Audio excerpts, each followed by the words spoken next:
Vamos ler a palavra de Deus na segunda carta de João.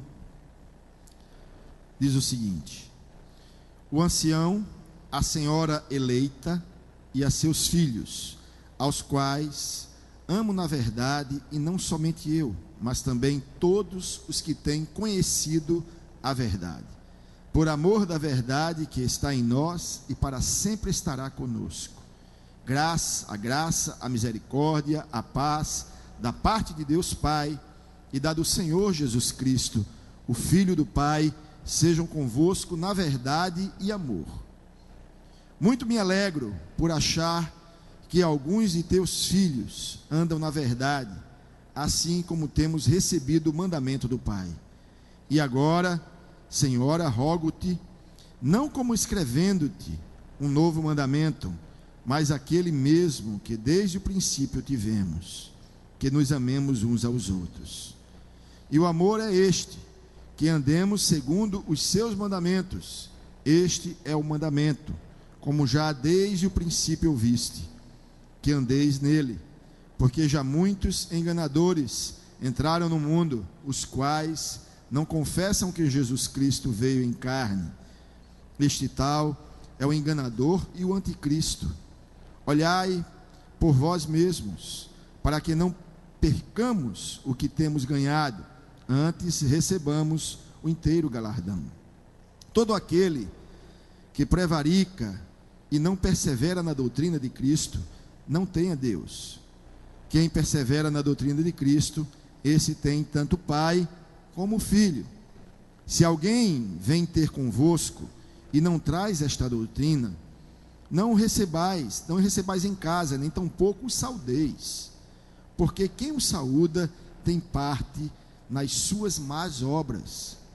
Tendo muito que escrever-vos, não quis fazê-lo com papel e tinta, mas espero ir ter convosco e falar de boca a boca, para que o nosso gozo seja cumprido. Saúdam-te os filhos de tua irmã, a eleita. Amém. Oremos. Pai, te agradecemos pela tua palavra, porque a tua palavra é a verdade, esta é a verdade, e nós queremos nos firmar nela, perseverar nela. Ó Deus, queremos verdadeiramente te servir segundo a tua palavra. Nós te agradecemos em tudo, no nome santo de Jesus. Amém. Podem sentar. Esta segunda carta de João, não é? Esta segunda carta de João, atribuída ao apóstolo João, não é? Ela teve um endereço certo. Primeira coisa que eu quero esclarecer à igreja: esta carta, mesmo tendo uma unanimidade, quase uma unanimidade, né? Uma maior parte dos teólogos, dos eruditos, entendendo que essa carta realmente foi de João, existem alguns eruditos que entendem que essa carta foi de um ancião ou de um supervisor ligado a João, como vemos lá na primeira carta de Pedro, também falando de um supervisor, de um ancião. Mas tradicionalmente, se atribui esta carta ao apóstolo João. Segunda coisa que precisamos saber é que João fala de uma senhora eleita, e no último versículo 13 ele também fala da tua irmã, a eleita. Quem são essas pessoas? Primeiro, João, quando escreve no grego, ele escreve a uma pessoa chamada Kyria, em grego. A palavra Kyria em grego, além de ser um nome próprio, ela também tem um significado, né? E a tradução dela é senhora. Por isso que existe, não é, duas opiniões sobre esta senhora. A primeira é que seria realmente uma senhora, não é, cuja casa ela hospedava a igreja de Jesus Cristo, e ela tinha filhos, ou seja, a carta seria endereçada, não é, a uma pessoa física e a sua família. Essa é a primeira hipótese, teoria teológica, segundo a erudição e a exegese. A segunda hipótese, talvez a mais considerada, é que esta senhora seria uma igreja local, e os seus filhos seriam os membros dessa igreja local, Não é? No último versículo, versículo 13, ela fala os filhos da tua irmã. Segundo esta versão, essa visão, acha-se que essa tua irmã seria uma congregação dessa igreja local. Ok? Então nós temos essas duas visões, segundo fazendo uma exegese desse texto e vendo a questão histórica também desse texto. Mas a ideia é que João, a ideia que prevalece mais um pouco é que João escrevera realmente para uma igreja local. Talvez uma senhora cuja igreja local estava em sua casa. E essa carta, como sendo uma das cartas, né, uma das cartas gerais que vemos de João vemos vários destinatários, e essa aqui seria essa provável igreja local. Essa carta, ela também disciplina a igreja, mesmo sendo escrita para uma pessoa, se essa teoria prevalece, o ensino desta carta, ela se estende a toda a igreja, porque é para toda a igreja.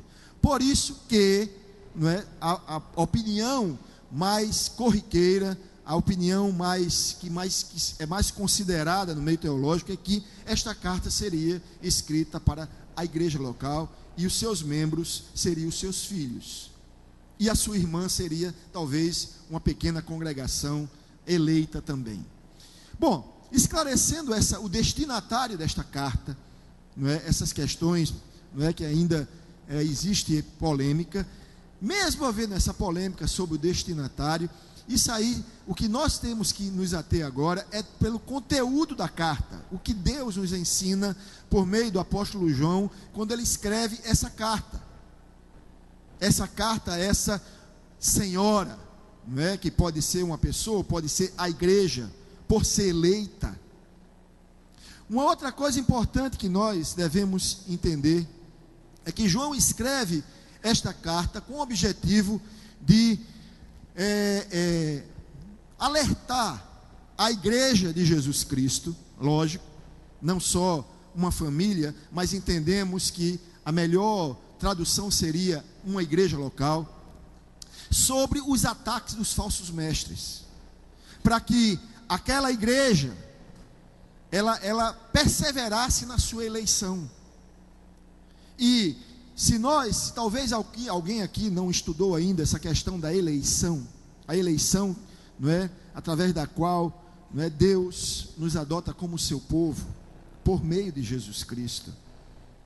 E temos que entender que todo aquele que tem um encontro com Jesus Cristo, se arrepende dos seus pecados e deposita sua fé em Jesus, essa pessoa passa a ser um eleito. Precisamos entender quais são os parâmetros dessa eleição. A primeira coisa que temos que entender sobre esta eleição, e nós vamos caminhar um pouquinho na Bíblia aí, espero que dê tempo, eu creio, em nome de Jesus que vai dar tempo, né? Nós vamos abrir em Romanos capítulo 9, e vamos aqui tirar algumas dúvidas sobre esses versículos. Romanos capítulo 9, e isso aí é uma polêmica muito grande dentro da teologia, porque isso aí, ela abre uma linha teológica, ela defende uma linha teológica sobre a eleição e a predestinação. Algumas igrejas, uma linha teológica, crê que a predestinação é uma predestinação e uma eleição particular, ou seja, Deus predestina e escolhe alguns para ser salvos, e outros ele deixa rejeitado na perdição. Essa é uma visão da predestinação particular, a eleição particular e a rejeição particular, não é? A nossa visão teológica, segundo a nossa linha teológica que a Igreja do Nazareno entende como a mais correta, nós entendemos que essa predestinação e essa eleição, ela é coletiva. Primeira predestinação, como diz em Romanos capítulo 8, fala de uma predestinação coletiva. Ou seja, o que é que isso quer dizer? Quer dizer que a expiação realizada por Jesus na cruz, ela é ilimitada. Ela pode cobrir ela cobre todos os seres humanos. Ela é suficientemente eficaz para salvar todo aquele que crê. Ou seja, fala da eficácia da expiação. o sacrifício de Cristo foi 100% eficaz para salvar todo aquele que crê. Ou seja, a expiação que Jesus fez na cruz é para todos os seres humanos. E isso aí nós vemos, antes de ver Romanos, vamos ver 1 Timóteo, rapidamente, 1 Timóteo, abram aí.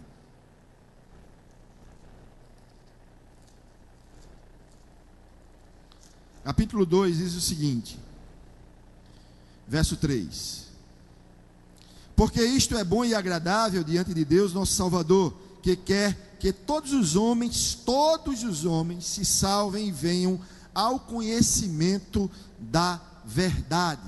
Ao conhecimento da verdade. Todos os homens, ou seja, a expiação ela é ilimitada, ela está disponível a todos os homens, ok? Não somente a uma parte da humanidade, como se uma parte da humanidade fosse escolhida para a salvação por Deus e a outra parte fosse rejeitada por Deus em sua condenação. Claro que todo ser humano, como diz as Escrituras, ele já nasce em condenação por causa do pecado. O pecado separou o homem de Deus. E nós vamos ver isso em Romanos capítulo 3, abram aí. Romanos 3 diz isso.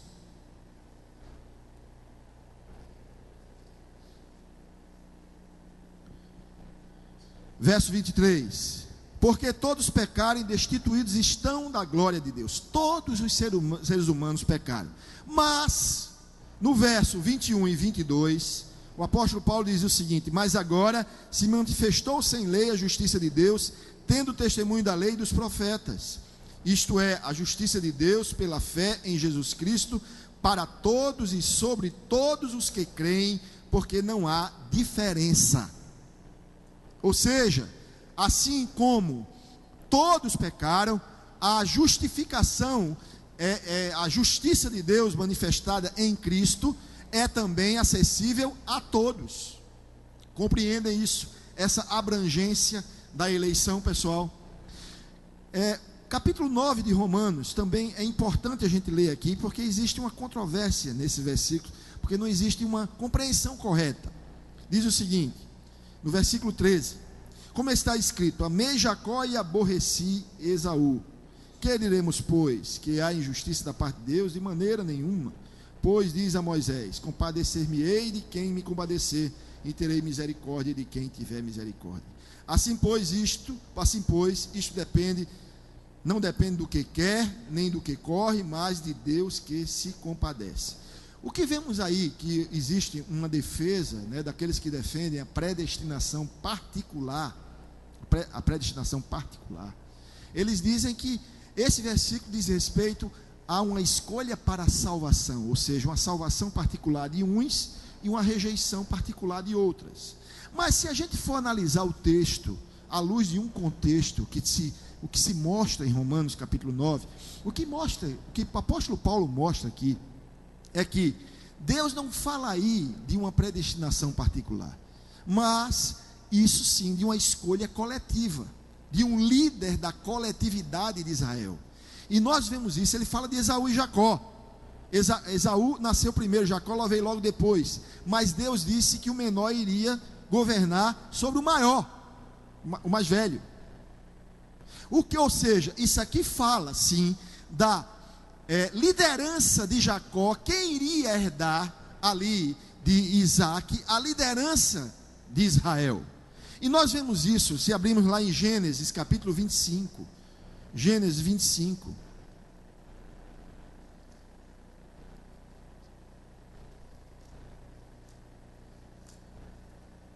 no verso 23,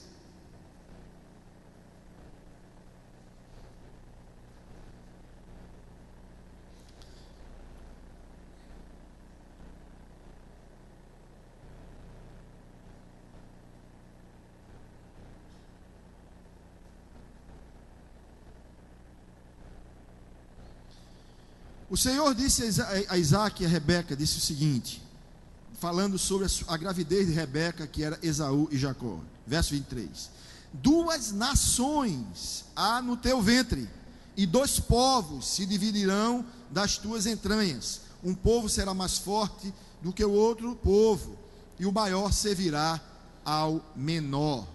O que o apóstolo Paulo fala aqui em Romanos, capítulo 9, é dessa eleição coletiva. Ou seja, aqui não está falando de uma salvação, de uma predestinação particular. Aqui está falando de uma eleição de um homem para liderar um povo, que era Jacó no lugar de Esaú. Deus escolheu Jacó para ser o líder de Israel e não Esaú. Esaú abriu mão da sua primogenitura por livre-arbítrio, quando aceitou o prato de lentilha de Jacó. Ela veio de uma caçada e Jacó ofereceu um prato de lentilha em troca da primogenitura do irmão Esaú. E Esaú aceitou, trocou a preço de granel, fisiologista. Ele abriu mão, mas Deus já dissera a Rebeca que o menor reinaria sobre o maior.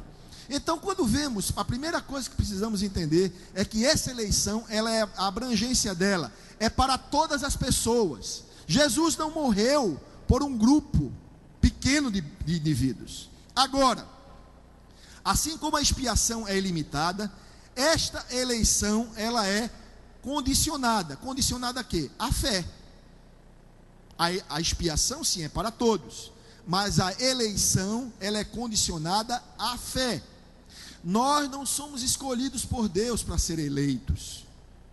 Nós nos tornamos, nós cremos em Jesus para usufruirmos dessa eleição. Deus não nos elege para nos salvar. Deus nos salva para sermos eleitos. Essa eleição coletiva diz respeito ao corpo de Cristo, a igreja.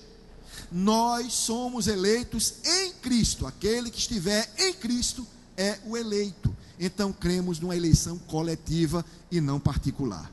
Vamos ver em Efésios, no capítulo 1. Abram aí, por favor. Primeiro a gente está dando fundo teológico, né, pessoal? Isso é só o começo, viu? Efésios capítulo 1. Diz o seguinte, apóstolo Paulo diz o 1 verso 3, a partir do 3, diz o seguinte: Bendito Deus e Pai do nosso Senhor Jesus Cristo, o qual nos abençoou com todas as bênçãos espirituais nos lugares celestiais em Cristo, como também nos elegeu nele, antes da fundação do mundo, para que fôssemos santos e irrepreensíveis diante dele em amor, e nos predestinou para filhos de adoção por Jesus Cristo, para si mesmo, segundo o beneplácito de sua vontade, para louvor e glória da sua graça, pela qual nos fez agradáveis a si no amado. Então vemos aqui, dentro o apóstolo Paulo, corroborando com Romanos, ele mostra que essa eleição, ela é coletiva. Aqueles que forem salvos por Deus serão eleitos em Cristo. Então vemos uma eleição coletiva, não particular. Deus não faz acepção de pessoas, como diz também as Escrituras em Romanos capítulo 2. Diz que Deus não faz acepção de pessoas. Entendemos assim. Então vemos outro aspecto da eleição, né? Vemos que a expiação é para todos, ou seja, Deus predestinou a todos a salvação, mas a eleição, ela é condicionada à nossa fé. Se a gente depositar a nossa fé em Jesus Cristo, não é? E nos arrependermos do nosso pecado. Aí a gente pergunta, aqui no versículo 4, existe um questionamento, uma pergunta que não quer calar. Mas pastor, veja lá o verso 4, como também nos elegeu nele, em Jesus, né? Antes da fundação do mundo, para que fôssemos santos e irrepreensíveis diante dele em amor. Como é que Deus nos elegeu antes da fundação do mundo? É outra questão. A eleição, ela não nos é imposta. A eleição, ela é conhecida por Deus por causa da onisciência. A eleição que Deus opera sobre o seu povo é segundo a sua presciência, não segundo a sua imposição sobre as pessoas. E nós vemos isso em 1 Pedro, abram aí. 1 Pedro,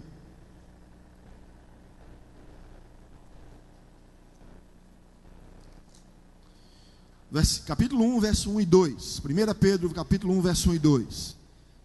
Caminhe na Bíblia, hein, turma? Para você ter as respostas para a sua fé. Vamos caminhar na Bíblia. Pedro, apóstolo de Jesus Cristo, aos estrangeiros dispersos no ponto da Galácia, Capadócia, Ásia e Bitínia, eleitos segundo a presciência de Deus Pai, em santificação do Espírito, para a obediência e a aspersão do sangue de Jesus Cristo, graça e paz vos sejam multiplicadas. A eleição também é segundo a presciência. Deus sabe quem vai ser salvo, quem vai ser um eleito, mas Ele não impõe a salvação a ninguém. É outro aspecto da eleição. A eleição segundo a presciência de Deus, não segundo uma escolha de Deus. Deus sabe, mas não impõe. Então vemos aí os aspectos da eleição, e precisamos entender essa eleição. Por quê?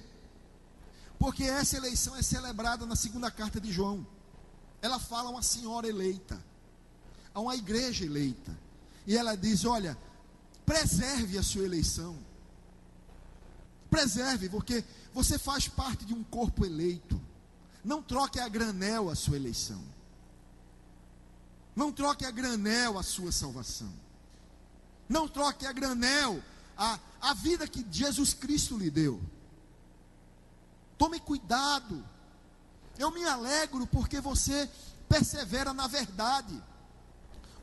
O apóstolo João, quando escreve essa segunda carta, ele diz assim no começo: o ancião, a senhora, ele voltando para a segunda carta de João, o ancião, a senhora eleita e a seus filhos, aos quais amo na verdade, e não somente eu, mas também todos os que têm conhecido a verdade, por amor da verdade que está em nós e para sempre estará conosco.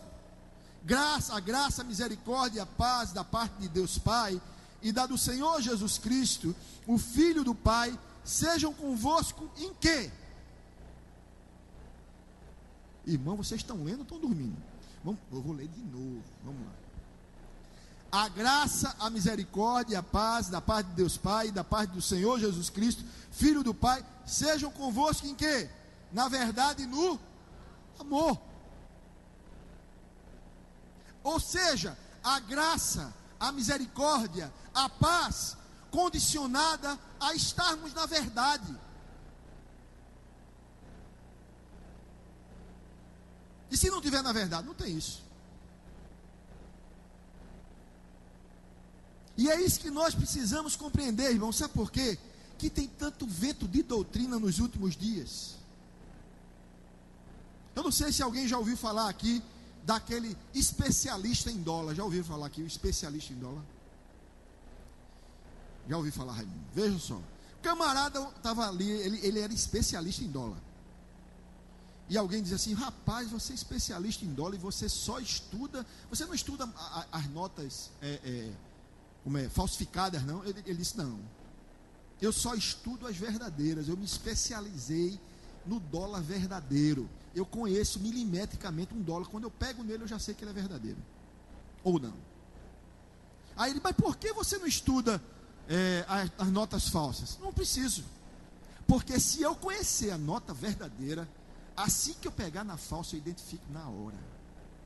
Meu irmão, se você não conhecer a verdade de Deus, muito facilmente o diabo vai enganar você. O conhecimento da verdade é uma exigência para que possamos perseverar na nossa eleição. Uma exigência. É na verdade, pessoal. Não é ser membro de igreja, não.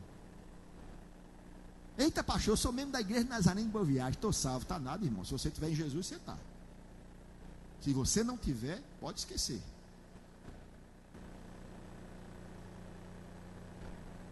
O que credencia o homem ao céu é o novo nascimento em Cristo Jesus e crendo nele conforme diz as Escrituras. Vocês querem ver? Abram aí em João, vamos ver essa questão. Como é que nós mantemos a nossa eleição? Como é que nós perseveramos na nossa eleição? Perseverando na verdade. Abrem João capítulo 37. Ou melhor, capítulo 7, desculpa. Capítulo 7, verso 37. João capítulo 7, verso 37.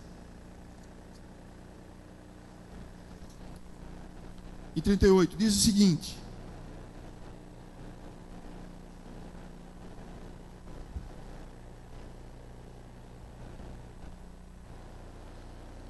E no último dia, o grande dia da festa, Jesus pôs-se em pé e clamou, dizendo: se alguém tem sede, que venha a mim e beba. Quem crê em mim, como diz a Escritura, rios de água viva correrão do seu ventre. Isto disse ele do Espírito Santo que haviam de receber os que nele crescem, porque o Espírito Santo ainda não fora dado, porque ainda Jesus não ter sido glorificado. Ou seja, crer em Cristo é segundo a verdade, não é segundo o que eu acho, ou porque eu creio em Cristo porque eu tive uma emoção muito forte no cursilho. Não, meu irmão, você crê em Cristo porque você crê na verdade das Escrituras.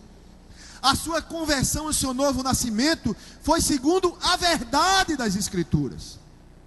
Claro que a experiência, logicamente, de um homem com Deus, não tem como não ter uma manifestação emocional, porque o homem é um ser emocional também, não é? A experiência com Deus é muito forte, nós sentimos as emoções porque exterioriza o que nós passamos lá dentro, mas isso não deve ser a base da nossa fé. A base da nossa fé é o conhecimento da verdade, e nos convertemos e nos cremos em Cristo segundo diz a verdade, porque só a verdade escrita e a verdade principalmente pessoal de Deus, que é a própria pessoa de Jesus, é que nos liberta.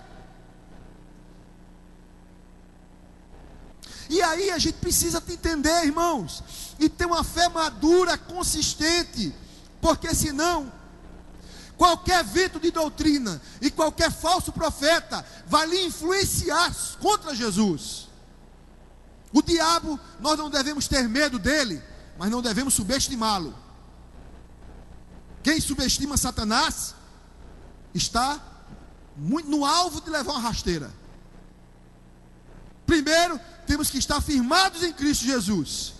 Segundo, temos que estar atentos às astutas ciladas do inimigo.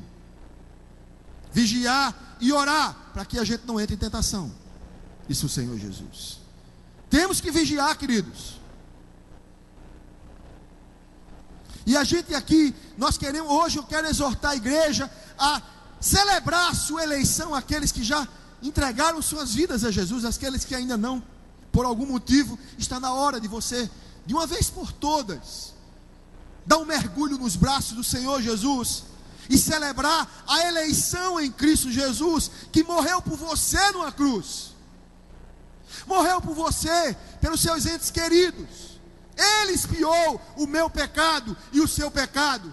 Falta agora, se você ainda não tomou posse dos benefícios dessa expiação, está na hora de você dar um passo e tomar posse dos benefícios dessa expiação.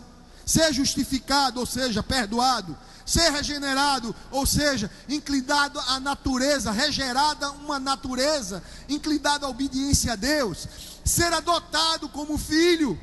Ter o Espírito Santo dentro de você, testemunhando que você é filho do Deus vivo por adoção, com o seu Espírito. E também ser participante de uma obra de santificação do Espírito. Precisamos compreender que a verdade de Deus em nós é que mantém esta eleição viva. Se você abrir aí, abra aí em João capítulo 17, verso 17. Jesus, na sua oração sacerdotal, ele diz o seguinte, e ele orando ao Pai, diz o seguinte: santifica-os na verdade. E o resto é o quê? A tua palavra é a verdade. A sua santificação é segundo as Escrituras. O resultado dela, o fruto do Espírito, o resultado dessa santificação tem que vir, tem que estar espelhado nas Escrituras. Se você não é santo só porque Jesus morreu na cruz, isso abriu a porta para esta santificação. Mas você é santo tanto porque Deus lhe separou, sim. É uma santificação cerimonial. Você foi separado para o serviço de Deus. Mas você é santo porque o Espírito Santo realiza uma obra em você. no caráter, transformando o seu caráter à imagem do caráter dele. E não adianta a gente vir com desculpa e dizer: pastor, eu sou carne. Você é carne não, meu irmão. Você pode ser um ser físico, mas carne, sarx, no grego, significa uma natureza pecaminosa. Você é um regenerado. Você que entregou sua vida a Cristo, você é um regenerado, um santificado, um justificado, um santo de Deus, separado para Deus, e que se não mistura com o pecado. Não tem como negociar com o pecado. O pecado tem que ser abominado, castrado da vida do crente, daquele que verdadeiramente participa desta eleição de Deus em Cristo Jesus.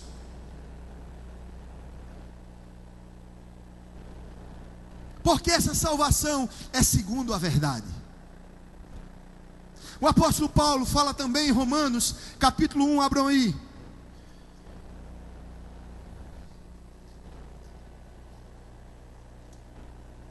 Ele diz o seguinte, verso 16.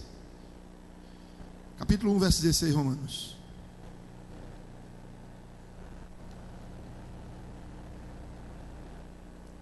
Porque não me envergonho do evangelho de Cristo, pois é o poder de Deus para a salvação de todo aquele que crê, primeiro judeu e também grego, porque nele se descobre o quê? A justiça de Deus de fé em fé, como está escrito: mas o justo viverá pela fé. O evangelho de Jesus é o poder de Deus para todo aquele que crê. Isso não é uma opção, conhecer as boas novas de Cristo, conhecer as escrituras sagradas. Isso é uma necessidade. Quando a gente conhece a verdade, a gente não fica com subterfúgios para encobrir os nossos atos pecaminosos ou permissivos. Nós buscamos na palavra não versículos que nos dê vamos dizer assim, uma tranquilidade psicológica. Nós buscamos na palavra versículos que nos desafiem a ser mais parecidos com Jesus.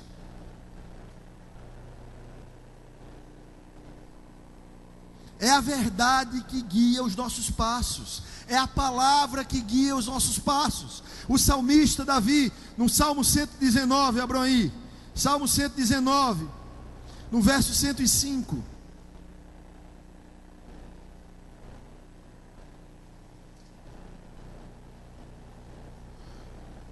Ele diz o seguinte, Salmo 119, verso 105. Manuseia a Bíblia aí, turma. Tira a teia de aranha da Bíblia, em nome de Jesus aí.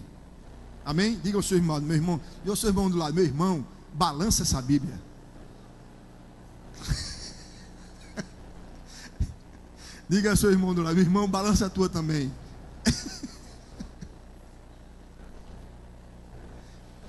Lâmpada para os meus pés é a tua, e luz para o meu caminho. No versículo 11, o salmista diz também: escondi a tua palavra no meu coração para eu. Não tem como, irmão, você de repente não ser ludibriado se você não tem a palavra escondida no coração. Não adianta ser frequentador de culto não, irmão. É bom frequentar o culto, claro que deve ser, deve compor a vida cristã, mas a gente precisa principalmente, primordialmente, conhecer a verdade, conhecer porque nós cremos, da razão da nossa fé, explicar a nossa fé, defender a nossa fé, apologética, defesa da fé. Parece, irmão, quando a gente tem crente, irmão, quando vê um sectário por aí, alguém que pertence, que infelizmente foi tragada por um aceito, o povo tem medo. Medo de quê?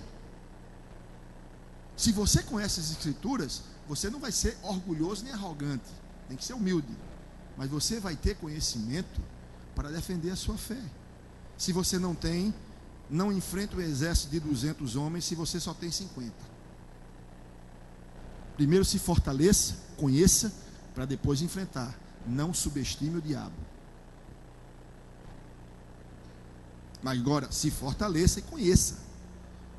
Não fique também esperando que venha um anjo e coloque tudo na sua cabeça, não, meu irmão. Porque um anjo não consegue colocar isso, só Deus. Deus conseguiria, mas Ele não vai fazer. Tem as escrituras para que você consulte. Então, primeiro, como é que você celebra a permanência da sua eleição? Primeiro, perseverando na verdade. Se você conhece a verdade, você tem como perseverar e celebrar a sua eleição para sempre. Segundo, o apóstolo João, nessa carta, ele alerta esta senhora, sendo uma pessoa, sendo a igreja. Ele diz o seguinte no verso 7 e 8, leiam aí, 7 a 8.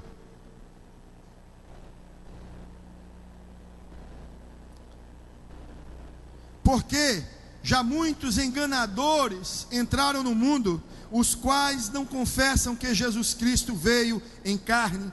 Este tal é enganador e o anticristo, aquele que não confessa que Jesus veio em carne, que Jesus é Deus encarnado. Esse é enganador, ou seja, diabo e anticristo. Ok? Olhai por vós mesmos, para que não percamos o que temos ganhado, antes recebamos o inteiro galardão. Ao invés de você perder a sua eleição, perder a sua salvação, você, pelo contrário, receberá galardão. Porque, do contrário, que uma linha teológica diz, a salvação, ela é eterna, se você não apostatar da fé, se você não renunciar à fé.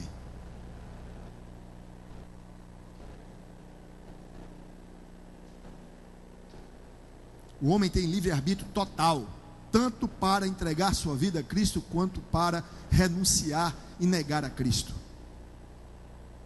Preserve a sua mente intacta. Como? Pela lavagem regeneradora da palavra. Deixa a palavra estar dentro de você, guardando a sua mente e a sua vida com Deus, com o óleo do Espírito em oração.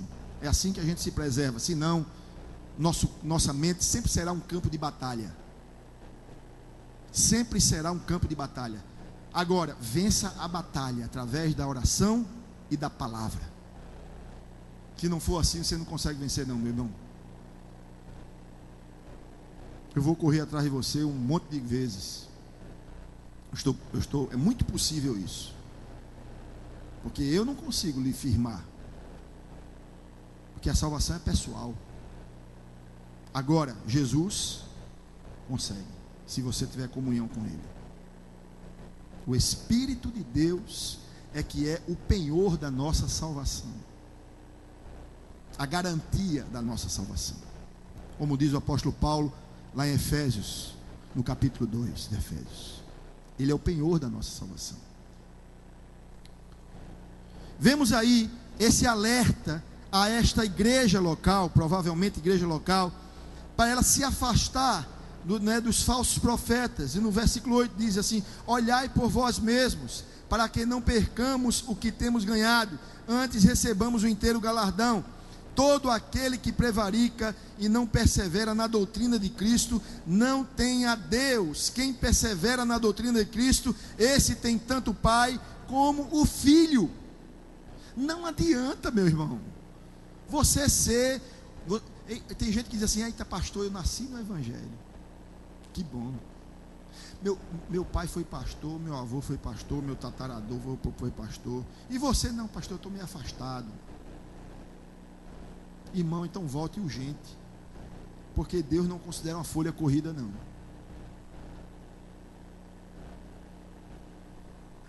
A salvação é individual, do indivíduo. A salvação não é transferível. O pecado é hereditário, a salvação não. E a igreja precisa estar muito consciente disso. Os pais têm que ensinar os seus filhos o evangelho, as boas novas de salvação. Sentar com a criança e dizer: olhe filho, como eu fiz com o meu. Marquinhos nasceu, já era crente. Débora tinha 3 anos. Como eu fiz com os 2. O estado do ser humano é esse. Vocês nasceram, graças a Deus, num lar cristão. Débora não, mas foi pequenininha. Marquinhos já nasceu. Você nasceu num lar cristão. Você vê papai e mamãe buscando a Deus, você busca também, mas você nasceu em pecado. E a única forma de você ser religado com Deus é por meio da sua fé em Jesus Cristo, não da minha. Se eu pudesse, eu fazia isso. Eu faria isso, mas eu não posso. Então, filho, entenda, olha aqui as Escrituras. E ele leu comigo as Escrituras. Na primeira oportunidade que ele teve, ele entregou a vida dele ao Senhor. Porque ele compreendeu o Evangelho, a boa nova. Ele compreendeu o estado que estava, que Jesus tinha feito por ele, e o que ele devia fazer para poder ser alvo dos benefícios da expiação de Jesus Cristo. E todo pai e toda mãe precisa ensinar seu filho, senão ele vai ser um evangélico nominal. Já viram evangélico nominal? Tem assim nas igrejas. Nominal. Quando se descobre isso na caminhada, é ótimo, porque a pessoa tem uma experiência com Deus e tem uma experiência de salvação com Deus. Agora, quando a pessoa se acomoda nisso e morre assim, aí é problema. De quem é a culpa? Eu acho, na minha opinião, a maior culpa é dos pais. Porque tiveram a oportunidade de ensinar o seu filho quando criança e abriram mão deste privilégio. Não sentam para ensinar a Bíblia. Não corrigem segundo as Escrituras.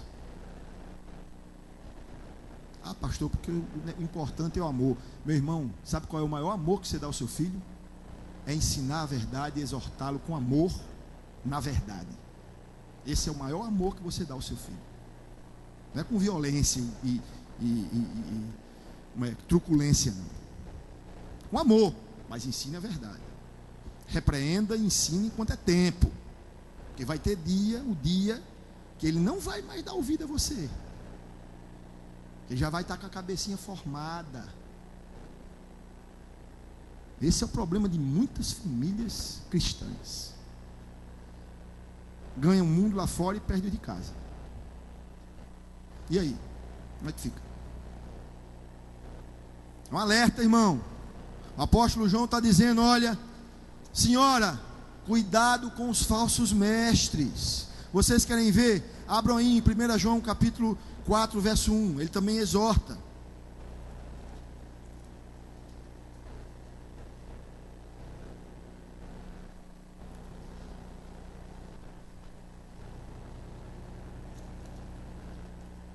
Diz o seguinte, amados, não creiais em todo espírito, mas provai os espíritos, se os espíritos são de Deus, porque já muitos falsos o quê? Profetas se têm levantado no mundo. Nisto conhecereis o Espírito de Deus. Todo espírito que confessa que Jesus Cristo veio em carne é de Deus.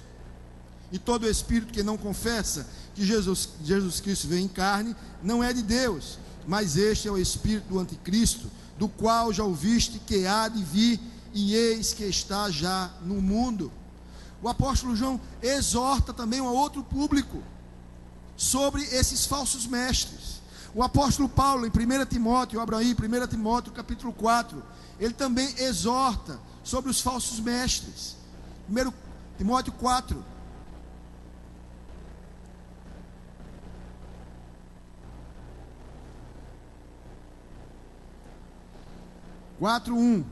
Mas o Espírito expressamente diz que nos últimos tempos apostatarão da fé alguns da fé, dando ouvidos a espíritos enganadores e doutrina de demônios, pela hipocrisia de homens que falam mentiras, tendo cauterizado a sua própria consciência. Veja, homens que falam mentiras, falsos mestres. E tem falsos mestres que se sentam dentro das igrejas evangélicas para confundir os crentes. Pastor pregando, ele assim, ele junto, olha aqui.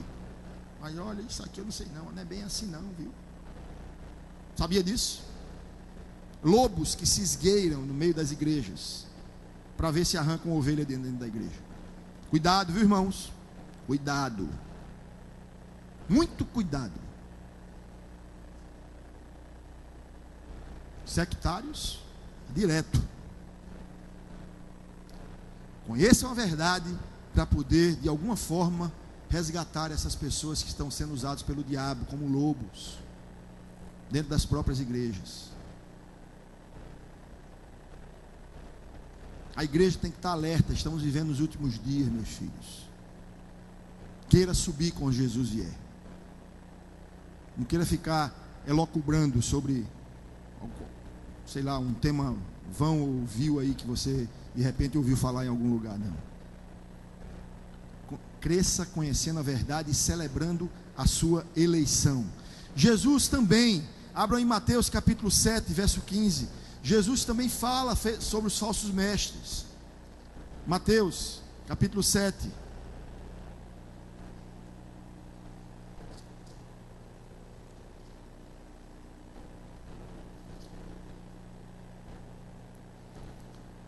Ele diz o seguinte, verso 15: acautelai-vos, porém, dos falsos profetas, que vêm até vós vestidos como ovelhas, mas interiormente são o quê? Lobos devoradores. Por seus frutos os conhecereis. Porventura, colhem-se uvas dos espinheiros ou figos dos abrolhos? Assim toda árvore boa produz o quê? E toda árvore má produz o quê? Não pode a árvore boa dar maus frutos, nem a árvore má dar frutos bons. Toda árvore que não dá um bom fruto, corta-se e lança-se no fogo. Portanto, pelos seus frutos, nem todo o que me diz, Senhor, Senhor, entrará no reino dos céus, mas aquele que faz o quê?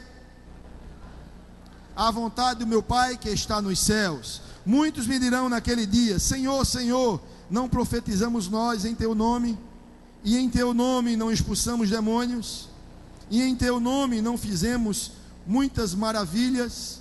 E então lhes direi abertamente, nunca vos conheci, apartai-vos de mim, vós que praticais o quê? A iniquidade. Irmãos, cuidado nos falsos mestres, nos falsos profetas, nas falsas doutrinas. Conheçam a verdade bíblica, vivam segundo esta verdade, e cuidado com as vãs filosofias. Cuidado com o Jesus falou sobre as muitas letras os fazem delirar.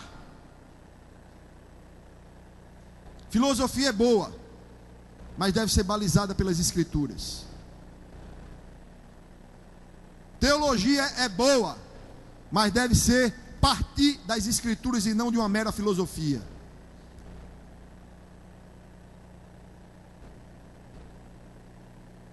Precisamos ter bastante cuidado nos falsos mestres. Isso aqui é uma mensagem de alerta à igreja, como João alertou a igreja na Ásia Menor. Cuidado, meus filhos. Eu quero que vocês tenham ali gozo comigo. Ele diz o seguinte, veja aí no verso, João.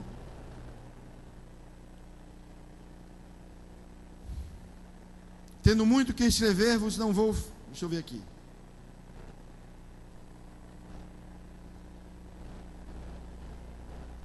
Tudo aquele que prevarica... Se alguém tem vir convosco e não traz a doutrina, não recebais em casa, nem tampouco o saudeis. Não, aí não, vamos verso 4. Muito me alegro por achar alguns dos teus filhos, andam na verdade, assim como temos recebido o mandamento do Pai. Agora, Senhora, rogo-te, não como escrevendo-te um novo mandamento, mas aquele mesmo que desde o princípio tivemos, que nos amemos uns aos outros. Uma outra coisa importante aqui que eu quero que vocês compreendam e estejam alertas. Terceira coisa, cuidado, viu, irmãos? O que o apóstolo João diz nesse versículo, ele diz o seguinte, verso 6, veja, que amemos, verso 5, que amemos uns aos, e o amor é este, que andemos segundo o quê? Vocês estão com fome, né, pessoal? Tem uma cantina abençoada aí atrás, mas vamos falar. Vamos lá. Que andemos segundo os seus, este é o mandamento, como já desde o princípio ouviste, que andeis nele. Este é o mandamento. O que eu quero dizer, irmãos? Para que você tenha uma eleição permanente, você tem que amar o próximo por meio da verdade e não negligenciando a revelia da verdade. Ah, pastor, aquele fulano é tão bom, pastor. Eu amo tanto aquele irmão. Ame mesmo. Mas não siga e nem se influencie com ele. Se ele não está na verdade, se ele não está vivendo as Escrituras, principalmente se for uma pessoa se fazendo passar por cristão. Tem muitos assim. Alguns conscientemente, como lobo, outros como ovelhas feridas. Uma ovelha ferida, ela tem que ser acolhida, tratada e ensinada na verdade, e não passando a mão na cabeça para ela viver como ela quer. De jeito nenhum. Vocês sabem, me conhecem aqui na igreja, não tem esse negócio não. Pode ser o que for, irmão. Caiu, vai ser acolhido, amado. Se quiser receber a disciplina, o pastor aqui vai caminhar a armilha com a ovelha nas costas, e aqui vocês sabem disso. Já caminhei com alguns, muitos não, com alguns. Alguns quiseram, outros não. Os que quiseram estão firmes. Os que não quiseram, infelizmente, escolheram outro caminho. O pastor tem que acolher, amar e direcionar. Diga, filho, o caminho é esse. Ah, pastor, eu vou cortar por aqui. Corte não, que você vai se machucar. Vá por aqui. Ah, pastor, mas eu quero. Você quer? Você pode ir. Eu não vou lhe impedir, que eu não sou Deus. Eu estou dizendo, vai por aqui, ó. A palavra diz assim: eu amo você por meio da verdade. Um amor que negligencia a verdade não é amor, é conivência. Conivência. E é isso que o apóstolo João, vocês sabiam que essa carta do apóstolo João, alguns crentes leem de rabo de olho? Eita, pastor, onde está o amor? O amor entendido por Deus é um amor que é visto segundo a sua obediência a Deus. O amor é uma atitude, não é um sentimento. O amor para Deus é uma atitude de obediência, não é um sentimento. E a gente tem que ter entendimento sobre isso. Vejam aí, abrem João capítulo 14.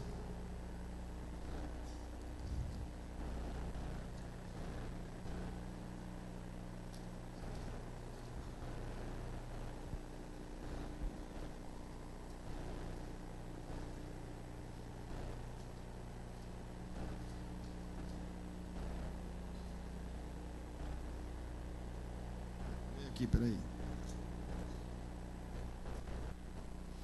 Verso 23 e 24 diz o seguinte: 14, 23 e 24. Jesus respondeu e disse-lhe: se alguém me ama, o que é que tem? E meu Pai o amará, e viremos para ele e faremos nele. Quem não me ama, não guarda as minhas palavras. Ora, a palavra que ouviste não é minha, mas do meu Pai que me enviou. O amor para Deus é uma atitude, não é um sentimento. Se amamos alguém, amamos por atitude, não só pelo sentimento. Claro que sentimento existe, mas o que credencia esse amor é uma atitude. E tem muita gente amando só com sentimento, negligenciando a verdade, passando a mão na cabeça de pessoas. Eu não estou dizendo para a gente jogar ninguém no lixo na rua, não. Eu estou dizendo para a gente saber discernir e separar as coisas.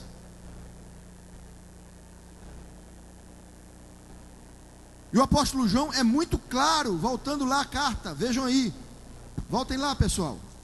O vai e vem está grande, mas vamos lá. Veja o que ele diz, verso 9: todo aquele que prevarica e não persevera na doutrina de Cristo não tem a... Verso 9 de novo, pessoal, estou esperando vocês, vamos lá. Todo aquele que prevarica e não persevera na doutrina de Cristo não tem a Deus. Quem persevera na doutrina de Cristo, esse tem tanto o Pai como o Filho. Se alguém vem ter convosco, veja só, e não traz esta doutrina, não o recebais em casa, nem tampouco o saudeis, porque quem o saúda tem parte nas suas más obras. Eita, essa palavra é forte. Foi uma palavra desse tipo que em João capítulo 6, depois de Jesus fazer o discurso sobre o pão da vida, alguns que o seguiam diziam assim: dura é esta palavra. E alguns se afastaram, foram embora, foi saindo de fininho. Sabe como é que aquele negócio? Que aí, enquanto Jesus talvez não se levanta, vai embora. Enquanto Jesus não se levanta, daqui a pouco está o lugar mais limpo. Foi embora, todo mundo. Claro que qualquer semelhança é mera coincidência. Eu não estou dizendo que o pessoal vai embora quando o pastor dá as costas ou vai ler a Bíblia, não, viu? De jeito nenhum. Isso não é verdade, não é isso, pessoal? É ou não é? Ó, a verdade, hein, turma? Eu sei que alguns têm um compromisso muito importante. Tem que sair no meio da palavra e atender o compromisso. Muito importante. Mas, irmãos, queremos dizer que essa palavra é muito dura. Alguém pode dizer: é dura, pastor? Não, irmão, essa palavra é por amor a você e a mim, para que você não se influencie com falsas doutrinas, não se influencie com um sentimentalismo, um falso sentimentalismo. O camarada está mergulhado no pecado, não quer nem saber de Deus e quer que a igreja aprove a sua prevaricação e a sua iniquidade. Começa a botar a culpa em todo mundo, menos ele é o culpado, a pessoa é a culpada. Cuidado, hein, turma? Amemos as pessoas, mas não deixemos de exortá-la. Quando amamos, exortamos em amor, mas exortamos. Se a pessoa persevera, você diz assim: meu irmão, siga o seu caminho que eu vou seguir o meu. Eu sigo o meu com Jesus e você segue o meu com sua prevaricação, a sua iniquidade. Pronto, não tem problema. De vez em quando a gente se comunica. Eu pergunto como você está. Agora, queridos, tomem cuidado. Essa carta de João é um alerta à igreja. Saiba discernir o que é amor e o que é conivência. Nós não somos coniventes com o pecado. Nós amamos as pessoas, mas não somos coniventes com o pecado. Quer andar em pecado? Vai andar lá fora, aqui não. Aqui não tem condições não. Nessa igreja tem um pastor que é guardião da igreja. E quando Jesus imposta um pastor como guardião da sua igreja, o pastor está ali para matar e morrer pelas ovelhas. Matar o lobo, né? O diabo, né? Essas pessoas não. Não tenham medo que você não tem um pastor homicida. Mas aqui está, meu irmão, um pastor para brigar por uma ovelha, ele se enrosca com um lobo. Não é assim. O cajado é usado para quê? Não só para apacentar as ovelhas, não, para afugentar o lobo. E já tiveram muitos lobos dentro desse rebanho que Deus levou para longe. Mas já tiveram muitos, viu? Eita, é mesmo, pastor? Oxê, claro. Está pensando que o negócio é fácil, irmão? Não, irmão. Os espinhos vêm. O púlpito não é romantismo, não. O púlpito é uma entrega total a Deus. Quem aspira o episcopado, o ministério, excelente obra aspira. Agora renuncie à vida, entregue sua vida a Cristo integralmente. Diga não ao seu eu e se agarre com o eu de Jesus. E o resto ele vai fazer. Porque senão não aguenta não. Você não sabe que eu já passei naquele gabinete ali, meu irmão. Claro que eu não vou envolver a igreja nisso. Eu preservo minhas ovelhas e a consciência das minhas ovelhas. Mas alguns das minhas juntas sabem que algumas coisas eu tenho que compartilhar. Porque tem coisas que eu preciso do apoio e da oração da minha junta. Mas se acautelem dos falsos mestres. Não deixe ninguém sentar junto de você, chegar junto de você com uma palavra mansa, não, viu, irmão? Cuidado na sua vida, em nome de Jesus. Afugenta o lobo para longe. Se não quiser resgate, afugenta para longe. Não adianta vir se esgueirando no meio do rebanho não, que o pastor está atento. Muito atento. Porque eu quero, irmão, não é que você, não quero encher esse prédio de gente não. Eu quero encher o céu de gente. Eu quero que esta igreja suba com Jesus Cristo. É por isso que eu estou aqui, para guiar a igreja, o rebanho de Jesus, que Ele me deu em minha mão. E eu tenho responsabilidade, no último dia eu vou prestar contas ao meu Senhor por cada vida aqui. Só não sobe quem não quiser. Quem não quiser, aí eu não posso fazer nada, é livre-arbítrio. Mas quem quiser ter uma vida digna, reta e coerente com Deus, tem. Igreja, que esta carta do apóstolo João seja um alerta para todos nós. Não subestimem o diabo, as falsas doutrinas. Não achem lógica. Eita, pastor, tem até lógica. Marcelo outro dia passou por essa situação, não foi? Não, mas foi ele fazer um trabalho lá em Manaus, né? Aí chegou um sectário ali junto dele, que eu não vou ficar aqui nominando. Chegou junto dele e começou a querer cooptá-lo. Sutilmente. Chegou, ele foi lá em casa me ajudar com o meu computador, que é o socorro bem presente na hora da perda dos e-mails, meu irmão Marcelo. Não é? Eu já perdi e-mail naquele Outlook, quase que endoidava. Aí Marcelo foi, me ajudou lá, tal, criou umas pastas para mim, né, Marcelo? E aí ele chegou lá em casa e começou a falar, ele me deu um livro lá, eu digo, eu já conhecia a doutrina. E aí, o que é que eu fiz? Vacinei a ovelha. É ou não é, Marcelo? O antídoto, nada melhor do que o antídoto para neutralizar o veneno. Eu não posso estar o tempo todo com ele, mas se ele se imuniza, ele mesmo vai se defender. É ou não é, Marcelão? Marcelão, consulta esse site aqui, que aqui você vai deitar e rolar. Quer se imunizar contra a seita? Tem um site muito bom, KCP, C-A-P-C, KCP, C-A-C-P, C-A-C-P. Muito bom, apologético. Você encontra sobre muitas seitas. Bota lá no velho Google e consulte, principalmente seminarista, viu, irmão? Consulte lá o KCP e leia, veja, aprofunde-se sobre as falsas doutrinas e se imunize para poder ter resposta às falsas doutrinas. Muito bom esse site. Então Marcelão foi lá, já se aprofundou lá, né, Marcelão? Sabe por quê? Porque quando o sectário chega junto de você, ele só mostra a ponta do iceberg. O perigo é o que está embaixo da água, que ele não mostrou. Quando você entra na dele, ele vem cá, meu irmão, tem mais algumas coisinhas aqui. Aí você já está no laço. Tomem cuidado, igreja, com os falsos mestres e os falsos profetas. Que a sua vida, que você celebre a sua eleição com graça, com alegria, com liberdade, mas também com responsabilidade e maturidade na palavra. Igreja, meu irmão, você não cresce só batendo palma e dando pulo, não, irmão. Vida cristã não é só bater palma e dar pulo, não. Vida cristã é conhecimento da verdade, experiência com Deus e renúncia de si mesmo. Isso é vida cristã. E a igreja precisa estar muito alerta sobre tudo isso. Amém? Aleluia, como dizia o meu regente. Aleluia. Vamos ficar em pé.